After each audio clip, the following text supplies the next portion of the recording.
حضرت سیدنا ابراہیم خلیل اللہ علی نبینا علیہ الصلاۃ والسلام کا تذکرہ قرآن مجید نے کئی جگہوں پہ بیان فرمایا ہے۔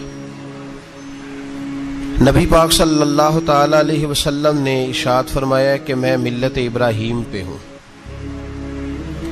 حضرت ابراہیم علیہ الصلاۃ والسلام کے سیرت کو، سوانح کو، ان کی زندگی کے واقعات کو قرآن مجید نے متعدد مقامات پہ بیان کیا ہے۔ انبیاء کرام علیہم السلام 1,24,000 کم و بیش ہوئے، لیکن دین اسلام میں نبی پاک علیہ السلام کی امت میں جو مقام حضرت ابراہیم کا ہے وہ بس انہی کا ہے۔ ان کی زندگی ایک بڑی خوبصورت، بڑی منفرد اور مسلمانوں کے لیے بڑی اسوہ نور دینے والی زندگی ہے۔ نبی پاک صلی اللہ علیہ وسلم نے فرمایا میں اپنے باپ حضرت ابراہیم کی دعا بن کے دنیا میں آیا ہوں۔ اور پھر محبوب پاک سید عالم صلی اللہ تعالی علیہ وسلم نے اپنی امت میں بھی جناب ابراہیم کے طریقے کو جاری رکھا۔ صحابہ نے قربانی کے بارے میں حضور سے پوچھا ما ھذہ الاضحیہ، یا رسول اللہ صلی اللہ علیہ وسلم یہ قربانی کیا ہے؟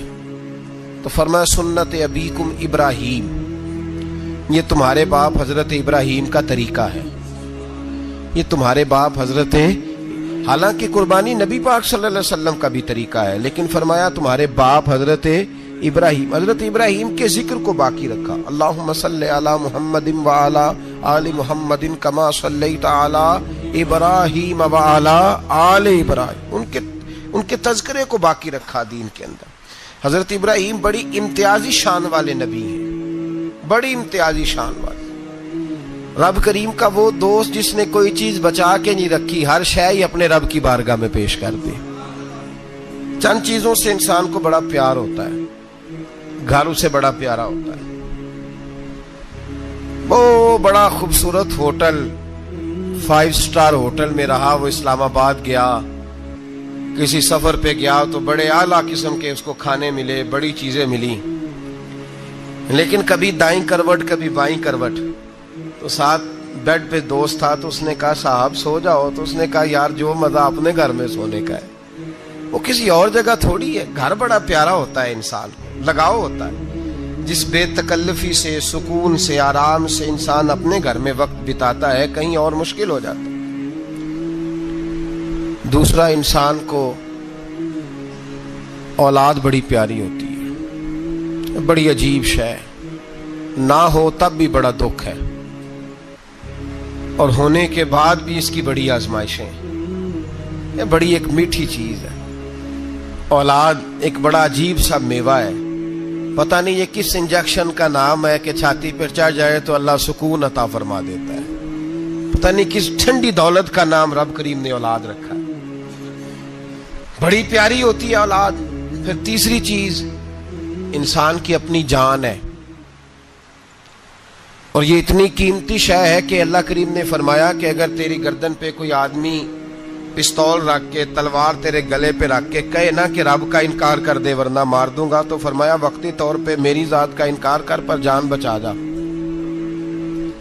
اگر تم مرنے کے قریب ہو گیا ہے اور حرام شے کھائے بغیر تو بچ نہیں سکتا، مر جائے گا، تو فرمایا چل تو اس طرح کر حرام کھا کے جان بچا، پر جان بچانا فرض ہے، ضروری ہے۔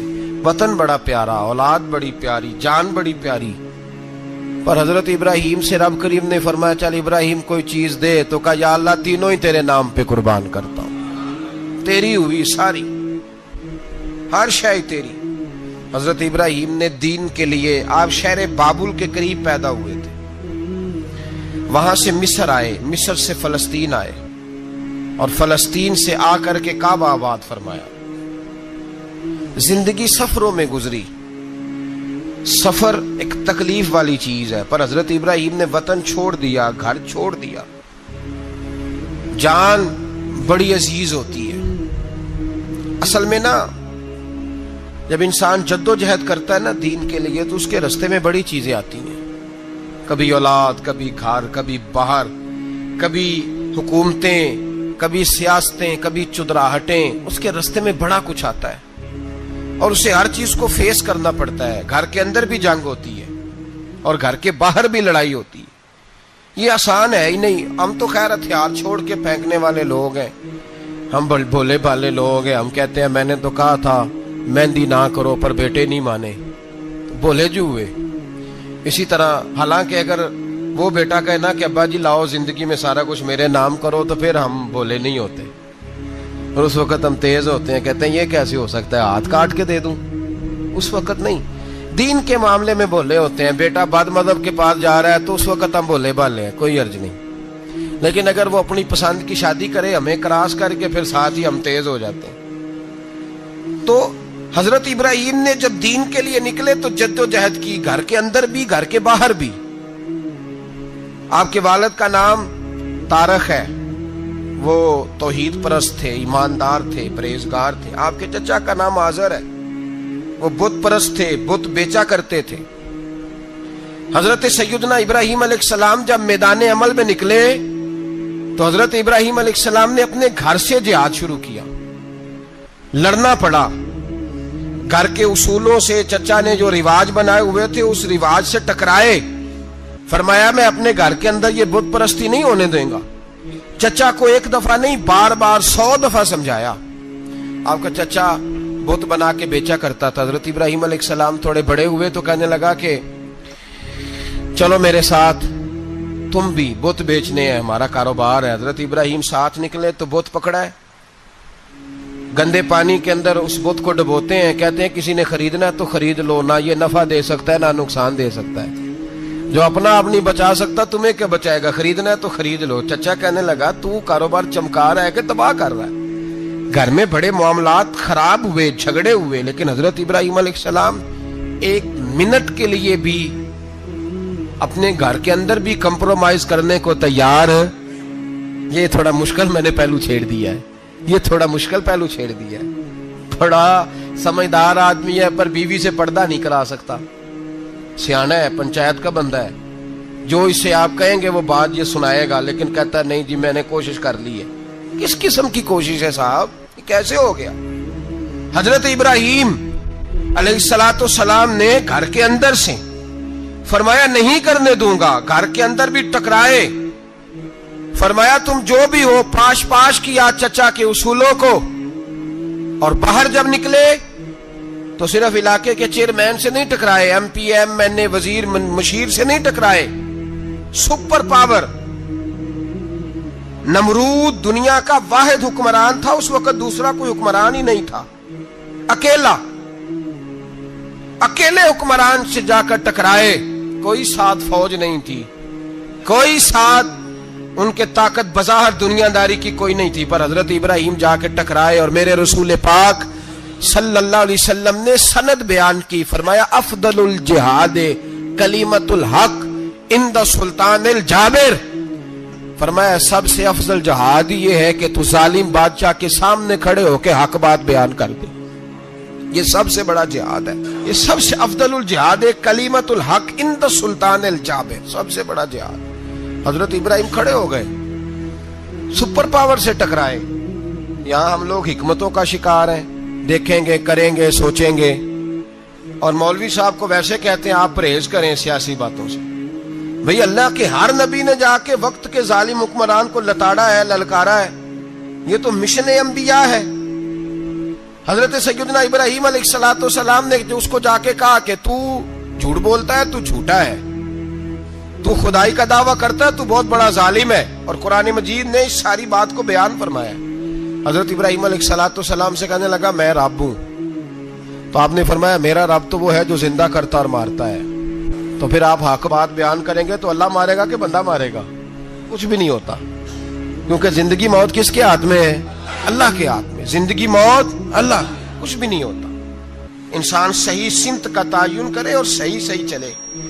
حضرت علی شیر خدا سے کسی نے کہا تھا کہ آپ کے بڑی دشمنی ہے، کوئی محافظ رکھ لیں. آپ فرمانے لگے موت خود بہت بڑی محافظ ہے، وقت سے پہلے آتی ہی نہیں. بڑی محافظ ہے، وقت سے پہلے. علامہ نورانی رحمت اللہ تعالی علیہ کراچی جیسے شہر میں رہا کرتے تھے، جہاں گام گام پہ خطرہ تھا. لوگوں نے کہا حضرت اتنے بڑے لیڈر ہو, آپ کی جماعت کی 62 سیٹیں ہوئی قومی اسمبلی میں, ایک ایسا وقت بھی آیا تو کوئی ایک آدمی بندوق والا, آپ فرمانے لگے مجھے ضرورت ہی نہیں, اس لیے کہ جس خدا رسول کے لیے میں نکلا ہوں وہ خود ہی حفاظت کرنے والے ہیں, ضرورت نہیں ان چیزوں. تو بھائی حضرت ابراہیم ٹکرائے, اور آپ کا انداز کیا ہے؟ جا کے کہا کہ تو نہیں, خدا وہ ہے جو زندہ کرتا. اور اس نے ایک بیوقوفوں جیسی دلیل دی. ایک آدمی کو کل پھانسی دینی تھی تو اس کو بلایا, کہنے لگا تجھے کب پھانسی ہے؟ اس نے کہا کل. کہنے لگا جا تجھے ذات کیا زندگی دی, اس کو چھٹی دے دی. ایک عام آدمی بیچارہ بیٹھا تھا, اس کو پکڑ کے نا کہنے لگا اس کی گردن اڑا دو. کہنے لگا دیکھ لو میں بھی زندہ کرتا اور مارتا ہوں, وہ جو کل مرنے والا تھا میں نے زندہ کر دیا ہے, اور جس کو پتہ ہی نہیں تھا کہ میں نے مرنا ہے اسے پکڑ کے میں نے مار دیا ہے. یہ بیوقوفوں جیسی دلیل ہے. حضرت سیدنا ابراہیم علیہ السلام چاہتے تو اسی وقت دلیل توڑ دیتے کہ تو کیا بیوقوفوں جیسی بات کر رہا ہے, اگر تو زندگی دیتا ہے تو مرے ہوئے میں جان ڈال کے دے جس کو تو نے مارا ہے. لیکن حضرت ابراہیم نے دیکھا کہ بیوقوف ہے, بیوقوفوں سے بحث نہیں ہوتی, دلیل بدل لی جاتی ہے, ان کی عقل کے مطابق بات کی جاتی ہے. حضرت ابراہیم فرمانے لگے میرا رب وہ ہے جو سورج مشرق سے نکالتا ہے اور مغرب میں غروب کرتا ہے, تو اگر رب ہے تو تو مغرب سے نکال کے مشرق میں غروب کر. فبہت الذی کفر, کافر لاجواب ہو گیا, اس کے پاس اس چیز کا کوئی جواب نہیں تھا. علامہ اسماعیل حقی نے خوبصورت فقرہ لکھا ہے, خوبصورت جان ڈال دی ایک جملہ کہہ کے. حضرت سیدنا علامہ اسماعیل حقی رحمت اللہ علیہ فرمانے لگے چونکہ نمرود بیوقوفوں جیسی باتیں کر رہا تھا, اگر وہ یہ کہہ دیتا نا کہ میں سورج کو نکالتا ہوں مشرق سے, میں غروب کرتا ہوں معاذ اللہ مغرب میں میں نکالتا ہوں, تو آپ اپنے رب سے کہیے کہ وہ مغرب سے نکال کے مشرق میں غروب کرے. علامہ اسماعیل حقی فرماتے ہیں رب کریم کی آواز قدرت تھی, مالک حضرت ابراہیم علیہ السلام کے اس, اگر وہ کہہ دیتا اور حضرت ابراہیم دعا کر دیتے تو رب کریم نے فرشتوں کو تیار بٹھایا ہوا تھا. فرمایا اگر یہ کہہ دے میرے خلیل سے کہ سورج مغرب سے نکال کے مشرق میں غروب کرنا ہے تو تیار رہنا, جس طرح خلیل کہیں گے ویسے ہی کر دیں گے. واتخذ اللہ ابراہیم خلیلا, ابراہیم ہمارا دوست جو ہوا, جیسے کہے گا ویسے کر دیں گے. حضرت سیدنا ابراہیم علیہ السلام کی باتوں کا جب جواب نہ دے سکا, دلیل نہیں بندہ دیتا, پھر لڑائی کرتا ہے, پھر جھوٹے موٹے اعتراض کرتا ہے. دلیل ختم ہوتی ہے تو لوگ ذاتیات پہ اترتے ہیں, کہتے ہیں یہ کھانستا صحیح نہیں, دیکھتا صحیح نہیں. دلیل ختم, اب ذاتیات پہ اترے, کہنے لگے مجھے پتہ چلا ہے کہ یہ فلانی جگہ گیا تھا تو وہاں جا کے اس نے اس طرح کیا ہے. پھر لوگ ذاتیات پہ اترتے ہیں, جب دلیل کا جواب دلیل سے نہیں دے پاتے پھر ذاتیات پر اتر کر حملے کرتے ہیں. حضرت ابراہیم کے دلائل کا جواب نمرود نہ دے سکا تو کہنے لگا کہ اس کو آگ میں ڈال دو. قوم گئی ہوئی تھی ساری, آپ نے بات سنی ہوئی ہے, میں نے صرف اشارہ دینا ہے, میلے پہ. تو حضرت سیدنا ابراہیم علیہ السلام نے سارے بت توڑ دیے, کلاڑا بڑے بت کی گردن پہ رکھا. واپس آئے, کہنے لگے بت کس نے توڑے ہیں؟ تو فرمایا اس سے پوچھ لو جس کی گردن پہ کلاڑا ہے. کہنے لگے یہ تو بول ہی نہیں سکتا. تو فرمانے لگے بڑے بیوقوف ہو, جو بولتا ہی نہیں, سنتا ہی نہیں, اپنا آپ نہیں بچا سکتا, اس کی پوجا کرتے ہو. کہنے لگے پکڑو, دلیلیں ختم ہو گئی, اس کو آگ میں ڈالو. بہت بڑی حویلی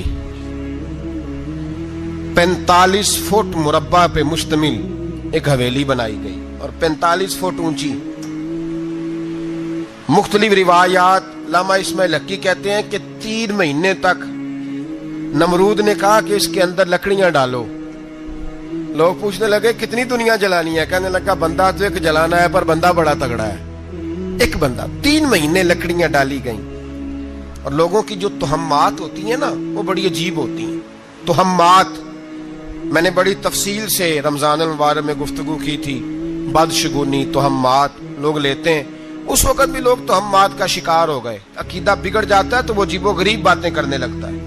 تہمات کا شکار ہو گئے. بیبیاں نظر مانتی, میں بیمار ہوں, اگر صحیح ہو گئی تو اتنے من لکڑی دوں گی حضرت ابراہیم کی آگ جلانے کے لیے. ایک عورت لے کے جا رہی ہے لکڑیاں, تو ایک نیک دل آدمی نے اس سے پوچھا کہاں جا رہی ہو؟ کہنے لگی میں نے منت مانی تھی تو حضرت ابراہیم